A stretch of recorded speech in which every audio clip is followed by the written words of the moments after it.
বিসমিল্লাহির রহমানির রহিম। আলহামদুলিল্লাহ ওয়াসসালাতু ওয়াসসালামু আলা রাসূলিল্লাহ। সম্মানিত শ্রোতা মণ্ডলী, 40 হাদিসের আসরের ধারাবাহিকতা, দার্সের ধারাবাহিকতা, আজকে ষষ্ঠ হাদিস, 6 নম্বর হাদিস।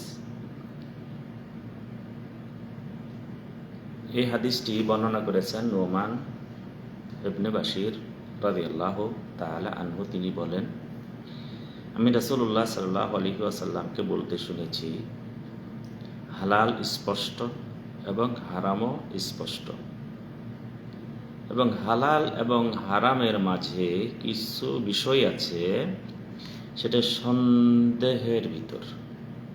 এটা অনেকেই জানে না, অনেকের কাছে সন্দেহ মনে হবে, কিন্তু যারা জানে তাদের কাছে সন্দেহ নয়। কিন্তু আপনি এবং আমার কাছে সন্দেহ হইতে পারে। কেউ যদি এই সন্দেহ থেকে বেঁচে থাকে, তাহলে তার দিনকে এবং তার সম্মানকে সে বাঁচিয়ে নিল। কেউ যদি সেই সন্দেহযুক্ত বিষয়গুলি এড়িয়ে চলে, তাহলে তার দিনকেও বাঁচালো, তার আত্মমর্যাদাকেও বাঁচালো। আর যে ব্যক্তি সেই সন্দেহের ভিতর পতিত হতে পারে, সে হারামের ভিতর পতিত হবে, হারামের ভিতরে সে হারামে পতিত হবে।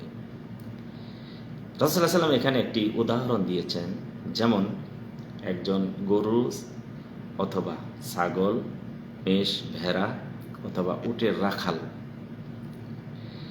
সে যখন চারণভূমিতে এগুলি চড়ায়, আর পাশে যদি কারো ক্ষেত থাকে, তাহলে হতে পারে তার ছাগল, মেষ, ভেড়া, গরু বা উট বা মোষ যাই হোক না কেন, হতে পারে সে মানুষের ক্ষেতে ঢুকে পড়বে, খেয়ে নেবে।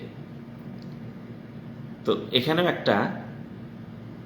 একটা সীমানা থাকে। তো রাসূল সাল্লাল্লাহু আলাইহি সাল্লাম বলছেন, প্রত্যেক রাষ্ট্রের রাজার একটা করে সীমানা আছে, সীমান্ত এরিয়া আছে। তবে জেনে রাখো, আল্লাহ তাআলার সীমান্ত এরিয়া হলো তার দেওয়া হারাম বিষয়, যাকে তিনি হারাম বলে করেছেন, নিষেধ করেছেন। যে বিষয়গুলিকে তিনি নিষেধ করেছেন, সেগুলি হলো তার সীমানা, আল্লাহ তার সীমা। তাহলে হারামের থেকে দূরে থাকার, মানে হারামের যে সীমানা আছে তার থেকে দূরে থাকাই হলো একজন ভালো মানুষের পরিচয়, একজন ভালো মানুষের পরিচয়। এটি আল্লাহ নবী সাল্লাল্লাহু আলাইহি ওয়াসাল্লাম বুঝিয়েছেন।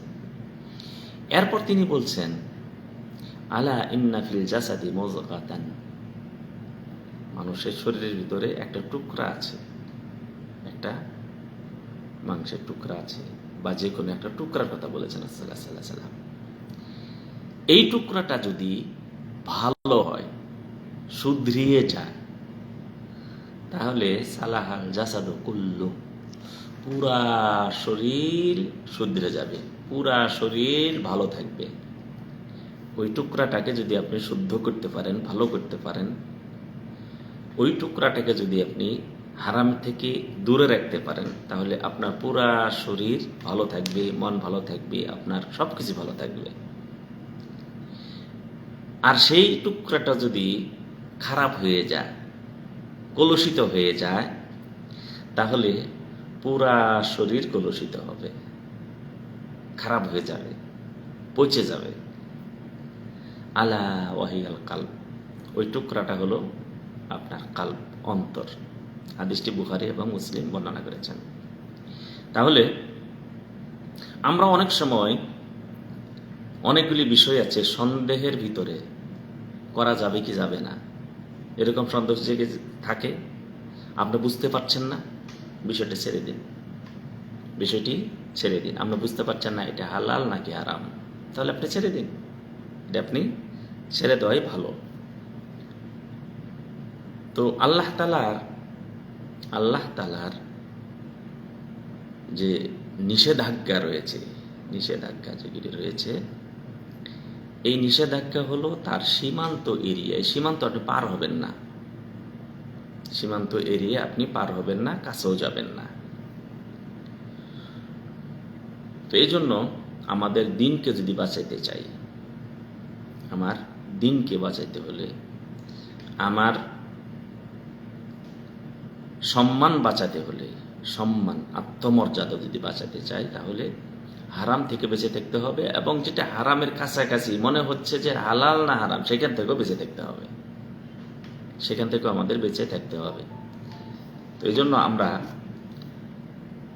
আর রাসূল সাল্লাল্লাহু আলাইহি সাল্লাম বলছেন আপনার আত্মশুদ্ধির কথা, আত্মশুদ্ধি, আত্মটাকে যদি আপনি শুদ্ধ করতে পারেন, আত্মাটাকে আপনি যদি কি করতে পারেন, শুদ্ধ করতে পারেন, তাহলে আপনার পুরা শরীর শুদ্ধ হয়ে যাবে, পুরা শরীরটি কি হবে, ভালো হয়ে যাবে।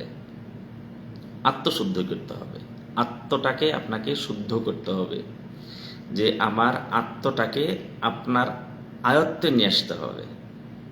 আপনি যদি আত্মাটাকে আয়ত্তে নিয়ে আসতে পারেন, আত্মা চাইবে এই কাজ করতে, ওই কাজ করতে, সেই কাজ করতে, সেই কাজ করতে, কিন্তু আপনি এবং আমি আমার আত্মাটাকে আল্লাহ রাব্বুল আলামিনের সীমানার বাহিরে নিব না।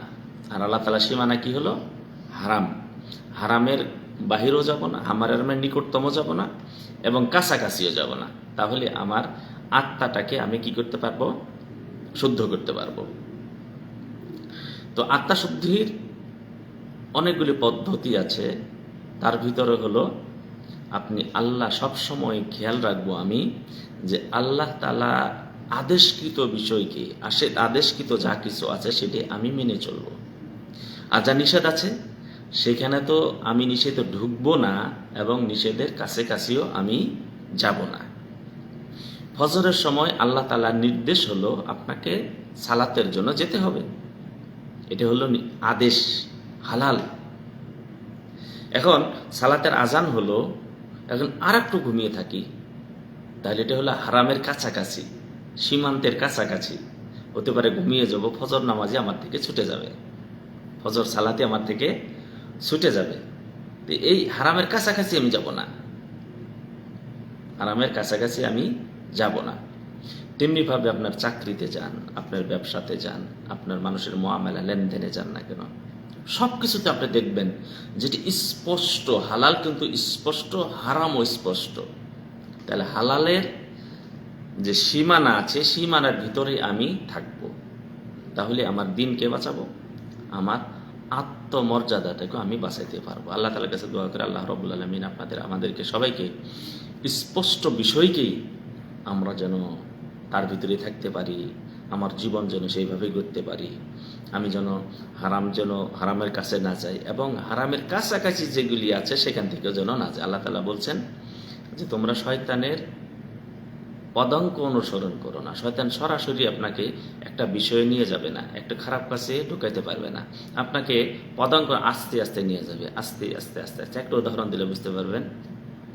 এক লোক একটু গুড় নিয়ে তার দোকানের যে খাম রয়েছে, থাম্বার রয়েছে বা প্লার রয়েছে, এখানে একটা গুড় লাগিয়ে দিয়েছে। গুড় আছে পিঁপড়া খেতে এসেছে কি টিকটিকি, আর টিকটিকিকে দেখতে খাইতে এসেছে বিড়াল লাফ দিয়েছে, পড়ে গেছে নিচে দোকানের ভিতরে। দোকানদার তাকে পিটিয়ে মেরে ফেলেছে বা পিটিয়ে আহত করেছে। এখন বিড়ালওয়ালা এসে ঝগড়া শুরু করে, আমার বিড়াল কেন মারলে আমার বিড়ালকে, এই নিয়ে ঝগড়া। এই ঝগড়াতে হইতে পারে একজন আহত হবে, নিহত হইতে পারে, কিন্তু বিষয়টি ছিল কোথায় থেকে, ও যে একটু গুড় লাগিয়ে দেওয়া হয়েছিল। এটাই হলো শয়তানের পদাঙ্ক অনুসরণ। শয়তান সরাসরি আপনার কাছে আসবে না, সরাসরি না আসে আপনাকে আস্তে আস্তে আস্তে আস্তে নিয়ে। যেমনইভাবে শিরিক শুরু হলো, প্রথমে সে কি বলেছিল, তোমাদের ভালো মানুষগুলি ছিল, তাদের যদি সিরাত আলোচনা করো, তাদের জীবন নিয়ে আলোচনা করো তোমাদের বৈঠকখানা, তাহলে তাদের কথা মনে হবে তারা কেমন সিয়াম পালন করতে, কেমন সালাত আদায় করতে, কেমন জায়গাতে কত ভালো মানুষ ছিল। এরপরে আসলো পরবর্তী প্রজন্ম, বলছে তোমাদের ভুলে যাচ্ছ তাদেরকে। যদি একটু ছবি করে রাখতে তাহলে কি হতো, বৈঠকখানে রাখলে, বৈঠকখানে দেখলে মনে হবে যে কত ভালো মানুষ ছিলেন। এর পরবর্তী প্রজন্ম আসার পর বললো যে তারা ছবি রেখেছে, তো ভুলে যাচ্ছ তোমরা, তুমি মূর্তি বানায় রাখতে, তাদেরকে আলোচনা করতে বৈঠকখানা রেখে ভালো হতো, রাখা হলো।